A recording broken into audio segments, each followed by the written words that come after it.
Welcome back economics class of class 10th। आज हम लोग नेशनल डेवलपमेंट से पढ़ेंगे यानी कि राष्ट्रीय विकास। If as we have seen above individual seek different goals then their notion of national development is also likely to be different. Discuss among yourself on what India should do for development. जैसा कि अभी तक हम लोगों ने पढ़ा, यदि जितने भी लोग होते हैं उन सभी का लक्ष्य अलग अलग होगा, उनके जो राष्ट्रीय विकास होगी यानी कि नेशनल डेवलपमेंट के बारे में जो उनकी धारणाएं होंगी, उनकी सोच होगी, वो क्या होगी, अलग अलग होगी। जब आपस में जब हम लोग इस विषय पे जब बात करते हैं तो जितने भी सबसे पहले हमें ये बात करना होगा कि भारत को विकास के लिए क्या करना चाहिए, यानी कि इंडिया की जो विकास होगी यानी इंडिया की जो डेवलपमेंट होगी उसे हमें क्या करना चाहिए। Most likely you would find that different students in the class have given different answers to the above questions. In fact, you might yourself think of many different answers and not be too sure of any of these. या जब हम अपने class में students लोग से जब इस प्रकार प्रश्न पूछेंगे, उनकी जो आंसर्स होगी वो सभी की अलग अलग प्रकार के आंसर्स हमारे पास आएगी।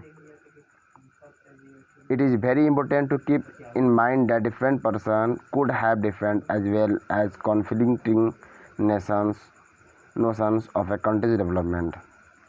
उनमें से जब किसी एक के विषय पर हम जब सोचेंगे तो हमें यह समझना बहुत ही आवश्यक है कि देश यानी कि हमारे जो कंट्री है, कंट्री के जो डेवलपमेंट के विषय में जितने भी लोग होते हैं सबकी जो धारणाएं होती है वो अलग अलग होती है। However, can all the ideas be considered equally important, or if there are conflicts, how does one decide what would be a fair and just path of all? We also have to think whether there is a better way of doing things.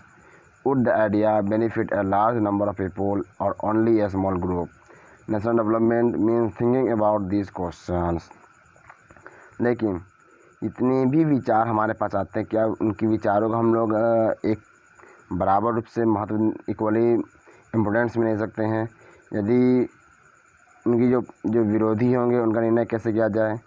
सभी के लिए हमें जब सोचेंगे तो इसी सब सोच का काम हमारे राष्ट्रीय विकास का व्यापार यही होता है। जितने भी प्रश्न उठते हैं नेशनल डेवलपमेंट पे उनका विचार करना।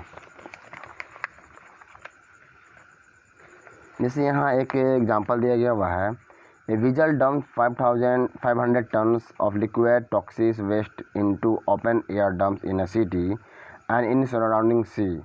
This happened in a city called Abidjan in Ivory Coast, a country in Africa. The fumes from the highly toxic waste caused nausea, skin rashes, fainting, diarrhea, etc. After a month, 7 persons were dead, 20 in hospital, and 26,000 treated for symptoms of poisoning.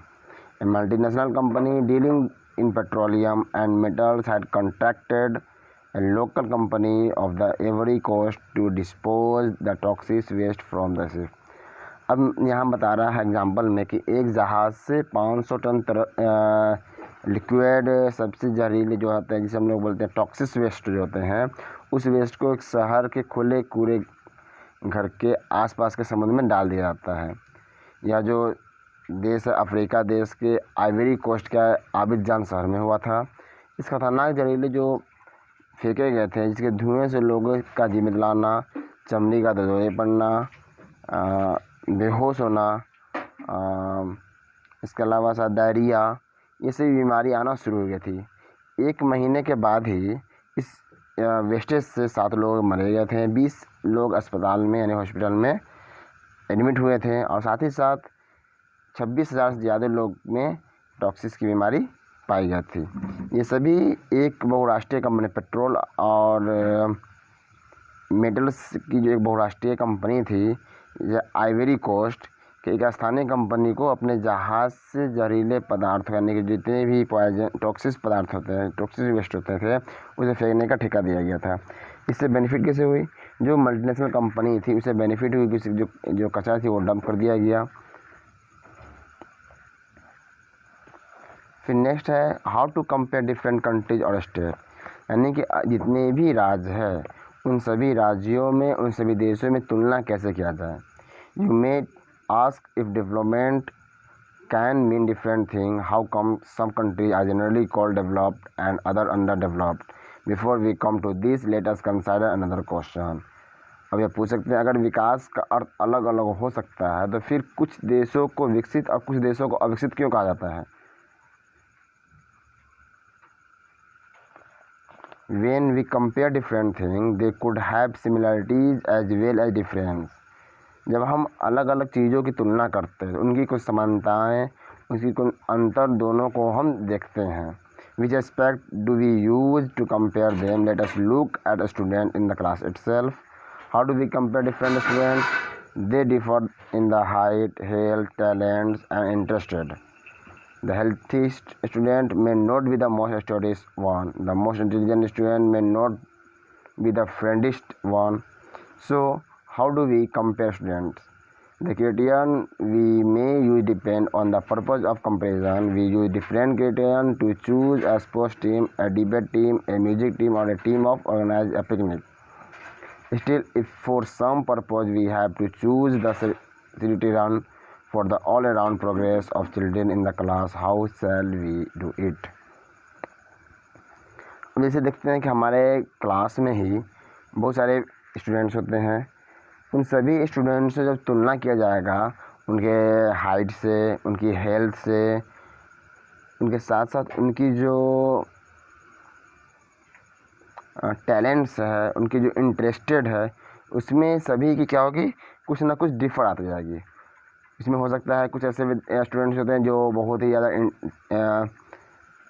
Intelligent ना हो, कुछ बहुत ज़्यादा intelligent विद्यार्थी होते हैं, लेकिन जो इंटेलिजेंट विद्यार्थी उनको फ्रेंडली नहीं हो पाते हैं। तो हम जब अपने स्टूडेंट्स की तुलना कैसे करेंगे, जब वह मापदंड प्रयोग करेंगे और तुलना का उद्देश्य मानेंगे कि हम किस प्रकार से स्टूडेंट्स में तुलना करना है, किस प्रकार से कंपेयर करना है। जैसे खेलकूद टीम बनाकर, इसके अलावा डिबेट टीम बनाकर, म्यूजिक टीम बनाकर, पिकनिक ऑर्गेनाइजिंग का टीम बनाकर हम इसके मापदंड को अलग अलग नापते हैं। फिर भी अगर हमें किसी उद्देश्य से जितने भी स्टूडेंट्स होते हैं क्लास में, उनका एक तरह से ओवरऑल प्रोग्रेस जब हम निकालना होगा, उससे के लिए कुछ एक मानक चयन, कुछ एक हम लोग क्राइटेरियन चूज़ करते हैं जिसके द्वारा हम चूज़ते हैं। Usually we take one or more important characteristics of person and compare them based on these categories. हम लोग सामान्यतः क्या करते हैं कि जो व्यक्ति होते हैं, जो जिसके बारे में हमें तुलना करना होता है, उसकी एक या दो जो उनकी जो इम्पोर्टेंट कैरेक्टरीज होते हैं, उनके आधार पर हम क्या करते हैं, उनकी कंपेयर करते हैं। Of course, there can be difference about what are important characteristics that should from the basis of comparison, friendly and a spirit of cooperation, creativity और marks secured। अब कंपेयर के लिए कुछ इम्पोर्टेंट कैरेक्टरीज होते हैं, चुने जाते हैं, जैसे जिसपे किसी का भी मतभेद हो सकता हो। जैसे स्टूडेंट्स के फ्रेंडलीनेस, यानी कि वो एक दूसरे से मित्रतापूर्ण तक नहीं रहते हैं, उनमें स्पिरिट की भावना है कि नहीं, यानी कि उनमें सहयोग करने की भावना है कि नहीं, उसमें कोऑपरेशन करने की भावना, क्रिएटिविटी है कि नहीं, इस पर हम उसे मार्क्स देते हैं। This is true for development too. यही बात विकास पे भी लागू होता है। For comparing countries their income is considered to be one of the most important attributes. देशों की जब तुलना करते हैं, एक कंट्री से दूसरी कंट्री जब तुलना करते हैं, उनमें सबसे महत्वपूर्ण क्या होता है, उनकी इनकम क्या है। जिन देशों की income, countries which higher income और more development than other with less income. This is based on the understanding that more income means more of all things that humans being need, whatever people like and should have. They will be able to get with greater income. So greater income itself is considered to be one important goal. अब जिन देशों की income क्या होगी, ज़्यादा होगी, उन्हें जिनकी income कम होती है उनसे अधिक विकसित समझा जाता है। वह इस पर हम समझ पर आधारित होते हैं कि जिसकी आय, जिसकी इनकम अधिक होती है, जिसकी मानवीय आवश्यकताओं को सभी वस्तुओं का अधिक होना माना जाता है, जो भी लोगों को पसंद है, जो उनके पास होना चाहिए, वे उन सभी वस्तुओं को अधिक आय के द्वारा प्राप्त कर सकते हैं।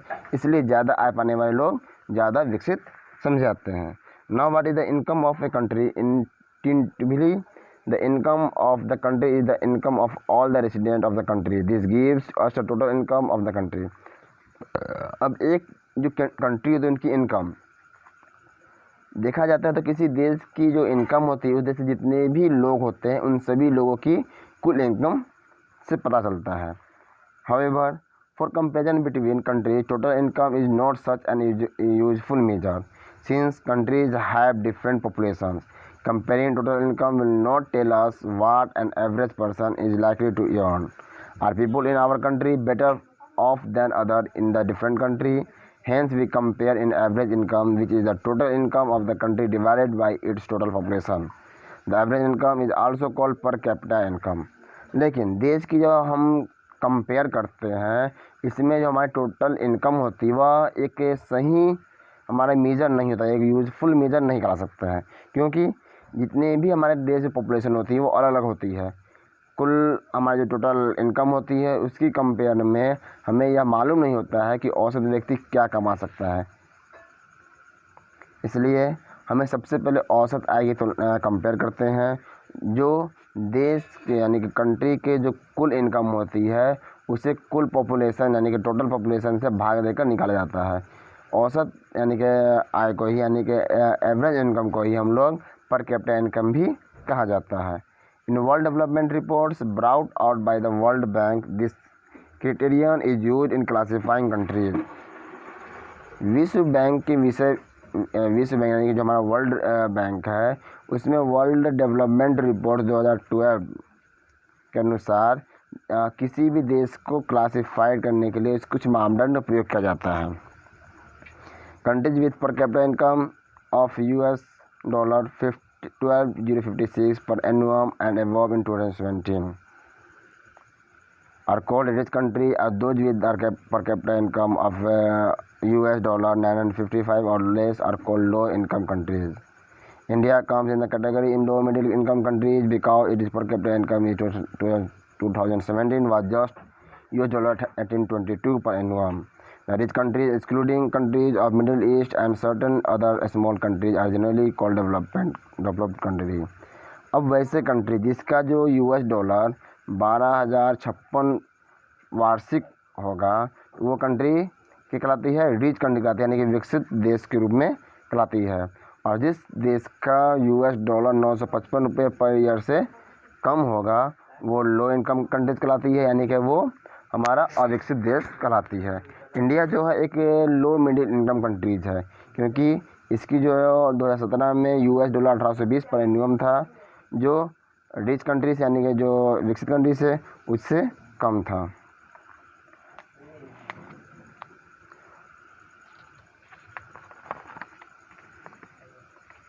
नेक्स्ट है इनकम एंड अदर क्राइटेरिया।